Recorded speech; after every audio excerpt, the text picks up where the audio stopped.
Kerala box office net കളക്ഷനിൽ കാന്താരയും വീഴ്ത്തി സർവം മായയുടെ കുതിപ്പ്. നിവിൻ പോളി നായകനായി വന്ന ചിത്രമാണ് സർവം മായ.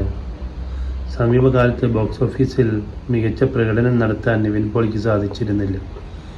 എന്നാൽ നിവിൻ പോളി തൻ്റെ സ്വാഭാവികമായ ട്രാക്കിലേക്ക് തിരിച്ചെത്തി എന്നതാണ് സർവം മായയ്ക്ക് ലഭിക്കുന്ന പ്രതികരണങ്ങൾ സൂചിപ്പിക്കുന്നു.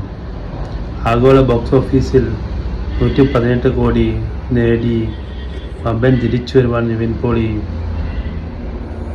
സർവം മായയിലൂടെ നടത്തിയിരിക്കുന്നത്. കേരളത്തിൽ നിന്ന് മാത്രം 57.51 കോടി ഗ്രോസ് നേടിയിരിക്കുകയാണ് സർവം മായ എന്നാണ് പ്രമുഖ ട്രേഡ് അനലിസ്റ്റുകൾ സ്കാനിംഗ് റിപ്പോർട്ടിൽ ചെയ്യുന്നത്. ഋഷഭ് ഷെട്ടിയുടെ കാന്താരയടക്കമാണ് ഇതിനകം സർവം മായ കേരളത്തിൽ മറികടന്നിരിക്കുന്നത്. ഋഷഭ് ഷെട്ടിയുടെ കാന്താര 45.31 കോടിയാണ് മലയാള നെറ്റ് കളക്ഷനായി ആകെ നേടിയത്.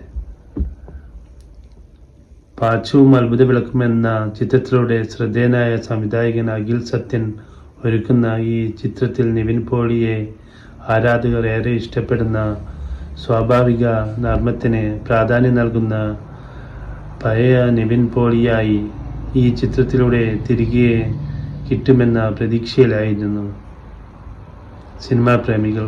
കൂടാതെ മലയാള സിനിമയിലെ ഹിറ്റ് കൂട്ടുകെട്ടായ നിവിൻ പോളിയും അജു വർഗീസും ഒന്നിക്കുന്ന 10ാമത്തെ ചിത്രമെന്ന പ്രത്യേകതയും സർവം മായയ്ക്കുണ്ട്. പ്രതീക്ഷകളെല്ലാം ഫലവത്തായി എന്ന് തെളിയിക്കുന്നതാണ് പ്രതികരണങ്ങൾ.